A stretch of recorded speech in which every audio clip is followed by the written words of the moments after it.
Welcome to the Northeast Kingdom Voice. I'm your host, Scott Wheeler. Today's guest is kind of the host today, Tanya Sousa. She's a local writer, author, and a longtime friend of mine, and she's decided to turn the tables on me, and I think she wants to kind of figure out what makes me tick. It's kind of like she's going to psychoanalyze me, I guess, but I'm going to turn it over to Tanya. Welcome to the show. Thank you, Scott. So how come we don't have like a couch here, like... We should have a couch. Yeah, where I lay down and Yep. You just kind of pick my brains because I take notes. Yeah, so why are you here today, besides wanting to talk to me? Well, I'm here because I work for the Orleans County Restorative Justice Center. Right. And for a grant on community health and safety. Right. Connected to that. And I saw that you made a post on Facebook about your beginnings in school and that your teachers would never have believed that you would have amounted to quote unquote anything. Right. And that you really didn't, and to not just because of them, but because of some of your decision making. And then you turned around. Right. First of all, I've always been a good person. I don't even. Do you have a speeding ticket? Oh, sure. I don't. Not in a long time. Your old classmate, my late wife, she could have done a wall with speeding tickets. Right. So I've never been a bad person. But when I was in school, like what I wrote on Facebook was, my father passed away in December, and we were going through his estate, and I found report cards. And my comment was, after reading those report cards, I'm even able to live on my own, because they were not a pretty sight. I got A's and B's once every few years, and most of them were C's, D's, got my good share of F's.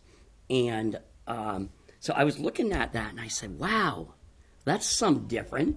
Mm-hmm. And, I'm not an Einstein now, but I embrace learning. I embrace people. I love hearing, like, every single day is learning for me. Like, there's that saying that goes, some people say, if I don't learn something during the day, it's a wasted day, and that's me. I'm constantly absorbing. Right. And so you really came to change and grow a lot over the time. And some people may wonder how this connects to restorative justice, right, because you have not been in jail. And restorative justice is a program that works with people who've been incarcerated and helps them do some restorative practices with the people they've harmed. And the point, why this connects is because there are a lot of ways, actions we take or don't take that can harm or affect other people. It's kind of like a rock when you throw it into the water and there's a ripple effect. Right. There can be positive ripples, there can be negative ripples. So, but the main thing is that there can be change and growth for people whether they've been incarcerated or not. Something can happen to connect them to community, to connect them to themselves, to ideas of a better person, right, that they can be. So no, you have, I just want to say that some people who have been incarcerated are not necessarily bad people. Right. They're just, they might have some differences. They might have had some terrible, right, history. Right. We don't know at all. I think the way it relates to when you're in a, I won't say marginalized group, because growing up poor, I grew up poor, but I grew up very rich too. Mm-hmm. We had wonderful childhoods, but the thing is I do think when you grow up poor and you grow up a bit marginalized, we grew up on Clyde Street, Hill Street, Skunk Hollow, and it's interesting. There are, we all made our own choices to a degree, and so I'm just one of I'm just one of many, what I would say, success stories from Clyde Street. Whatever success looks like to you, is so we all had tough decisions to make.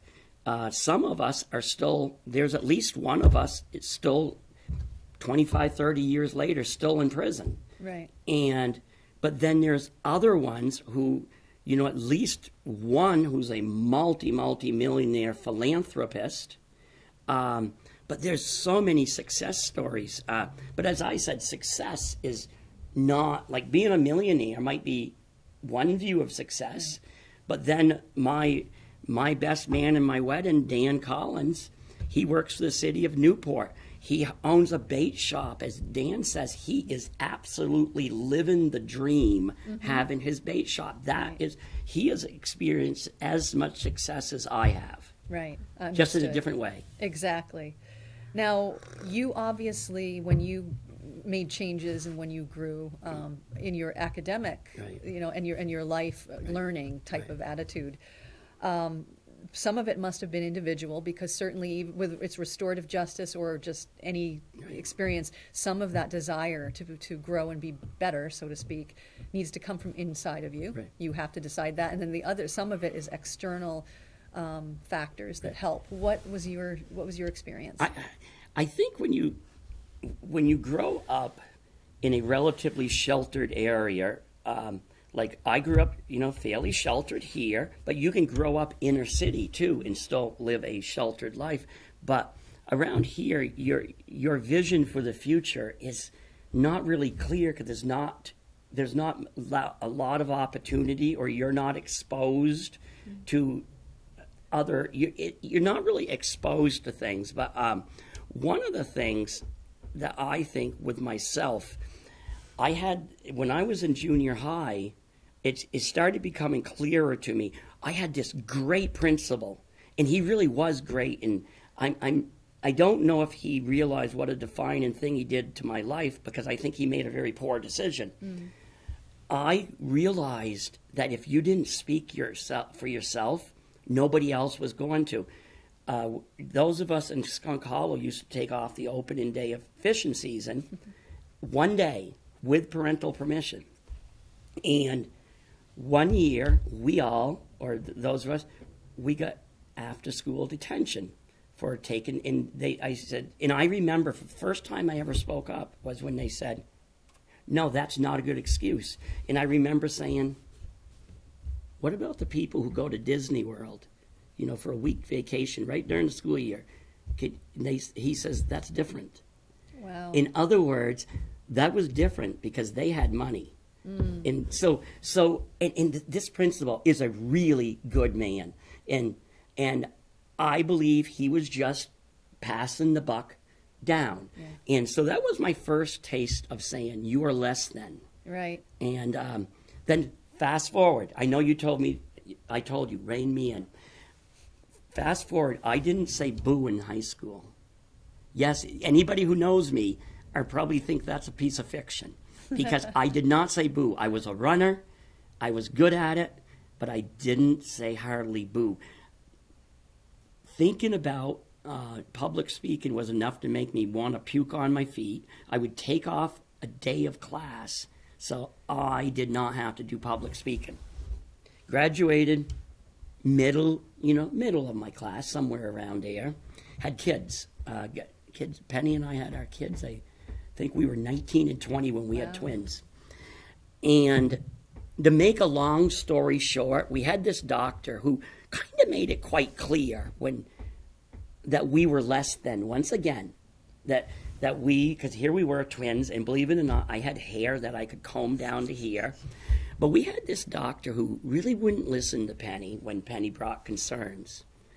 And then the kids almost died because of his inability to listen to these losers. In his mind, I believe we were losers. Yeah. And to make a long story short, Nick died. He died in the hospital parking lot, and they did save him. And come to find out, they were both on the verge of death. Fast forward, they call it a miracle, call it luck, call it whatever you want, good medicine. Burlington Hospital, Dr. Copeland, who I'm still in contact with 37 years later, he saved their lives. That was a defining point in our lives. Is we had a choice. We could have been bitter. I'm not even bitter at the doctor, because all I asked him is learn to listen. I don't think he did, but that was my only request. And I often wonder if I had become bitter at that, whether my life would have taken, our lives would have taken the course that it did. Because instead we embraced not being listened to. And we have been, that's where our work has come from, giving other people a voice. Because we know what it's like to be voiceless. Right. So, back to you. Yeah. So that's a very good example of what happens when you marginalize people, Right. when you make them feel like less than others, when they're not really considered as valued as other community members, which, again, connecting it, just because I need and want to connect it to restorative justice, if people are not heard, if they're not allowed to voice, and also the victims of people that have done wrong, had some sort of wrong action or committed a crime, if they're not allowed to voice, there can be a real loss and a lack of growth and bitterness and things like that. So a lot of what we do too is trying to build trust, heal wounds, look at things from a more positive aspect, and then go from there and allow people to grow like you did. I'm sorry that you had that experience with a doctor, but very glad that you managed to turn it around. Well, that's the thing. You have got to, you can't become bitter. In my work as a writer, I've two people stick right out in my mind. Eva Kaur, who passed away in recent years. She's been a guest on my show, even though she was in Indiana. She was a one of Dr. Mengele's twins. In Auschwitz, you could probably, right. Since you have German heritage, can you say that better than me? No. No. Then there was George Hollos from St. Johnsbury, who's now gone. He was a reluctant German soldier, and he was because he was reluctant, he was sent to the Russian front, and he spent 7 years in a Russian gulag. Yeah. And they both say, if you do not, if you can't forgive, not forgiving isn't forgetting. I understand. If you become bitter and hateful, right. that it's going to eat you up alive, Right. and so you've got to just let go. Exactly. Or let go, or at least try, like find what you can out of it. Let go of the bitterness, for sure. Because there's generational. Back to your stuff. There is generations of bitterness here in rural poor America, in probably urban poor. There's it's generational. Some people, they come out of the womb bitter, and I think part of it's, I hate to say it, I think it's almost inbred now, because this is a hard area to live in, and I think sometimes you become bitter, and it's passed down. Right. Well, they do say that you're. This is getting a little lofty, but you've hit on it, that some DNA holds memory. They do have reason to believe this is so. Right. That we are born with certain memories that we don't know we have. But there's always the main thing is that there's always hope, and that letting go of things is important. Certainly, people who don't do well in school sometimes, or who commit harmful actions, are not always poor. I just want to say that. But you're right that it does percentage-wise more, because they do have more reason Ian, I'm to going to feel tell bitter. you, a lot of people they don't realize some of the best people, even to this day, are people have hardly nothing. They're the first to jump into action when something goes wrong. There's no I can't say there's no correlation between poverty and crime, but for the most part, is some of my most trusted friends are people who would give the shirt off their. Like Penny grew up. She grew up even poorer than I did, and her parents were constantly helping everybody else. Right, right. And I grew up in a, in a what would be considered poor family too. But okay, so I'm going to ask you, I'm going to shift a little bit. Going backwards. Yep. When you were in school and when you were not thriving there, do you think your lack of attention in school, interest in school, lack of success in school, like that rock that sends out the ripple effects, did it affect other people? How did your, because you're never an island. I think my parents rolled their eyes probably and thought, what the heck is he going to do with his life? Because you got to remember, as I had a rocket scientist of a brother, Jeff, and I mean that. It's like we were joking, is when we were going through some of the stuff, I says, and my little brother's about on the same level as me, and he's a accomplished mechanic. I mean, very accomplished. But we were joking going through. I said, Kevin, did you write this report on nuclear fission? Oh, wow.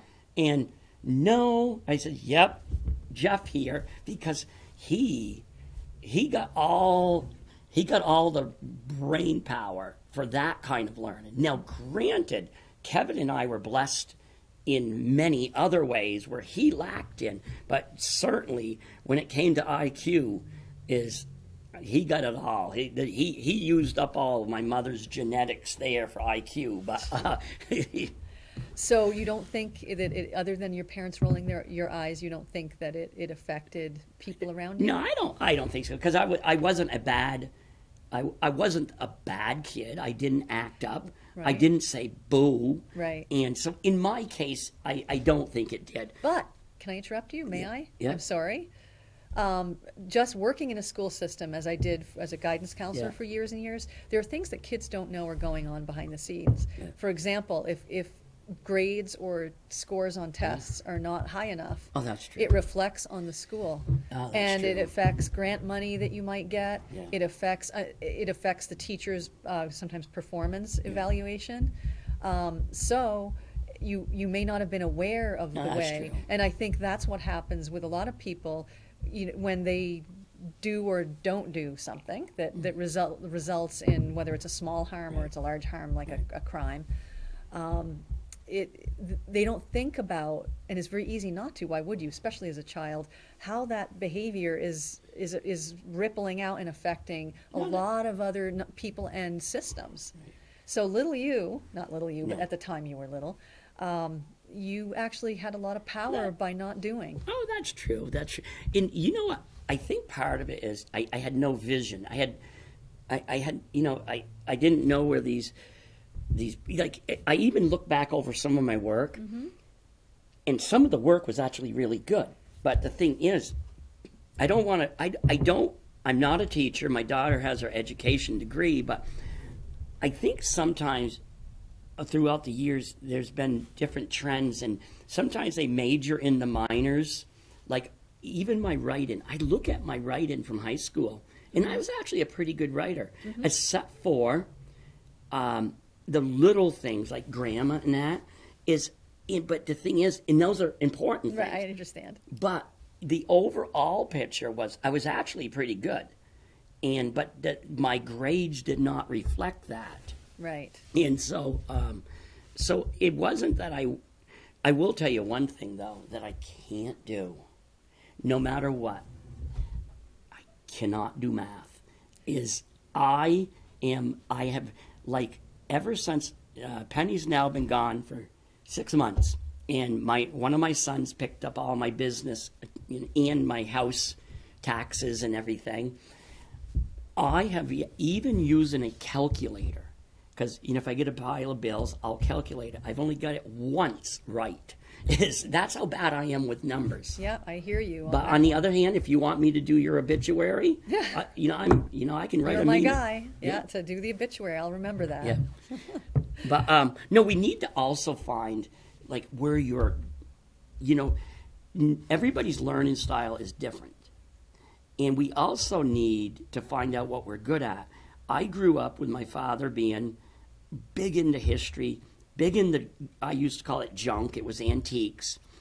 And then I kind of, my trip into writing was just total Well, it all stemmed from after the doctor made us clear that we were less than. I then went to college and graduated. Well, I think it was like 11% of my class, because I say 11% because I didn't make the 10%, and that's when learning became fun. I absorb it now, but the thing is, people in my path, back to your work, is, as I said, the people I grew up with who led nearly identical lives. A lot of people went my route, and we went down, then we went up, and I've even listed off some of the people who, even one guy who's now a millionaire, spent a few years in federal prison. Right. And because he was just like me, instead of saying, boo hoo is me, we kicked down the door and we did it. Right. And then there's other people that I grew up with. They went the route that would have ended up with you folks. Yeah. So it depends on what you want to do with your life, or what you think you can do with your life, because you do get beaten down, right, to where you think you're only good for whatever. Exactly, especially if you have a very different learning style, or a very different, like they call it neurodiversity. Right. Your brain works different, autism or anything like that, ADHD. If you have a brain that works differently, you can get overwhelmed easily. Your communication style might be different, your learning style might be different, and it doesn't show like a person in a wheelchair. Right. So it can be misunderstood. It can, if you're going through childhood that way, you can get beaten down with it. A lot, I don't know, I can't tell you exactly the percentage. I should know this, but I don't. But they do end up sometimes committing crimes, sometimes because they don't have the skills, they haven't had the teaching, they haven't had the opportunities, or just have not been able to respond and in a healthier way, or in a way that fits. They haven't been understood by community any more than you were understood with a different learning style. And this is in your world too, because we were both once reporters. Right. And did you ever do court news? No. I did. And I did not like doing court news. First of all, if you committed the crime and you're convicted, I have no problem at splashing your name out there. I have none. And maybe I'm wrong from your world, but what I really felt bad about was having to put those who are arraigned for, being accused of crimes. Right. We had to also include those in the police report. Well, I know the impact that has on people's lives. Right. This is a region where I have even learned, from people about my grandfather going to prison during Prohibition, because you have to pay the price for even your ancestors here sometimes. Mm-hmm. And so I always felt there was something wrong about putting it in the paper that somebody was accused. Right. Because depending on that crime, that being accused, despite you being found totally innocent, might haunt you the entire rest of your life. Right. Because there's people who are going to say they got lucky or they had a good lawyer. And right. So that was one. Now, what do you think about my feeling? No, I understand what you're saying, and you're right. You're absolutely right that it carries a stigma, and people judge generationally. So if you put that further, even people who are found guilty, who committed the crime, whatever the crime is, even whether it's a small crime, quote unquote, or a very large, violent crime, their families, when their names are out there, that judgment is, carries on to their kids. Working as a guidance counselor, I dealt with families with, who had a parent or two, sometimes two, incarcerated over the years. And, they were mortified if people knew. And people did know. There are scanners and there are all these things. And then, of course, newspapers, like you said.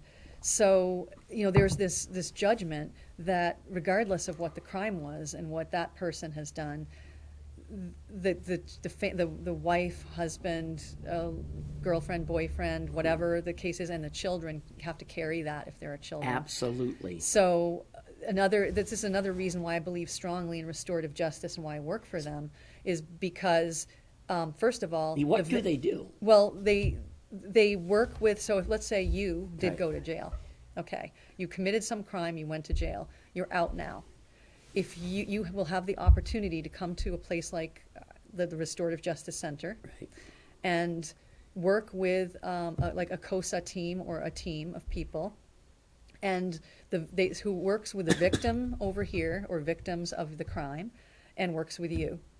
And you, if you were the offender, would create a plan with everybody, and would to try to do some sort of restorative process or restitution.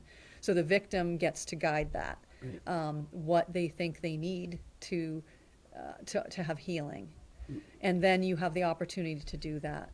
So we help people. I don't do this directly. That's not Right. what I do. But the center does things like that. We're trying very hard to show the community how important it is to work with people who are working on themselves when they enter the community, because they are, for one thing, they're in the community. That's not going to change. They are part of us, whether, us, it's all of us, not us and them. And there is a percentage of improvement when people can succeed, when they feel connected to the community. They're not as apt to reoffend. Well, So it's a safer community. They're not back in prison. And I think it's like 30 some odd % that do not return, which is better than no %. Right. Guys, that whole stigma thing. Now, as I said, I haven't even had a speeding ticket. I'm not like, I've even asked some of my criminal justice people, I said, is it too late for me to turn over a leaf and get a mug shot or something? They tell me, nah, don't do that. But no, I've never done anything really, anything that I've been caught at least. Like growing up on the Clyde River, of course we snagged walleye or just reached in and stuff. But no, I've never done anything wrong. But I could have seen myself easily, like before people got to watch it before they cast judgment, because you got to, when you're sitting in a glass house, because like, for example, I often chuckle. There's people here in the community who love to cast judgment, but when you have a memory like me and historical research like me, you sometimes sit there and chuckle and say, oh, really, huh? Because you go through old newspapers and Right. and it's like, you just kind of like, You find things out. Find things Yeah. out, whether it be the generational Right. stuff or their own. And I don't relish it, but every once in a while I chuckle when I because I get along with everybody, except for people who are not good people. And that's a whole other can of worms. Right. We won't. Yeah. Yeah. So Well, we only have about 2 more minutes. What more would you like to get out of? how much would I like to extract from you? Yeah. Let me see if there's. That's a anything. hard job, you know. I know. Can you believe in high school I didn't say boo? Yes, because I know a lot of people who changed a lot in high school. So yes, I can believe it. But I guess if you could is there any restitution that you look back at in your history that you think you've done automatically through the work you do in the community, giving people voices, helping people speak their history and their truth? Do you think in a way that that's kind of like a restorative thing from your youth No, when you I don't didn't know. partake? I don't know if it's restorative, but it gives me a sense of pride that while I felt like the educational system, because there are failures within the educational Of course, system everywhere. and I think sometimes it's a natural tendency to go with the flow and focus on the people who are going to achieve anyways. And it's more of a challenge to say, okay, what, this kid isn't dumb. What's going on here? And I just think like, it's so it isn't that I feel like I need to give restitution to anybody, but I believe my work in giving people a voice really enriches other people. In my case, most of my work is giving older people a voice because they're often voiceless as well. And so I guess my thing is I don't feel I have to offer restitution towards anything, but I want to make sure that other people don't feel like they're not going to succeed. And as I said, our society, even when they talk about success, I feel I'm very successful in some ways. If somebody thinks that I'm loaded with money because of all that I do, you're a writer. Are you rich? I'm not going to tell about the millions I have hidden Oh in yeah, the I know. walls. No, you and rich. Stephen King. Right. And Tanya, Sousa, and Stephen King. Yeah, and so I feel that because I know what it's like to not be listened to, is because there still is a stick. Like, I actually love this. I actually love people looking down at me, and it still happens because, like, wait a minute, who do you think you are? You grew up on Skunk Hollow. It's like Tina Bliss, the founder of Pie and Pasta, the founder of the Hoagies chain, and Tina said she was growing up with me, she says, you know what, Scott, I used to say I was embarrassed that I grew up in Skunk Hollow. You have written about Skunk Hollow and told the real story of Skunk Hollow enough. Mm-hmm. She said, that's a badge of honor that I grew up there, because what people don't realize, we may have been poor, but we were very rich. Right. So, and thank you so much. I'm going to thank you. Thank you, Scott Wheeler, for joining us. Yeah. And for telling your story and making the point that community connection, not marginalizing people, and that everybody has potential. But I do want to end with this. The other thing is Penny, who I lost in July of cancer. I would not be nearly the person I am today. I'm kind of like out there. And Penny was very precise. There's only one way to do something, the right way. And so she reined me in, but then I was able to tell her, like, just chill, take it easy. And we worked off of each other. Like, she used to always tell me, you say that you're a far better person because of me. She said, but what about me? And, I would not be the person I am today. In 6 months following her passing, I am still in awe of her. I am in awe because of her life, and that she died with so much grace, dignity, and humor, and still teaching the way for so many people. Yeah. So Penny was the defining point in my life. We can talk about everything else, but she was the one who made me believe in myself, and I made her believe. Yeah. And that was it. Connection. Thank you so much. All right. Thank you for coming on my show. Yeah. Or am I on your show? No, you are. I'm on your show interviewing you. So next time you'll be on my show and I'll be interviewing you. We'll see. All right, thank you. And thank you to the viewers for tuning in to another segment of the Northeast Kingdom Voice.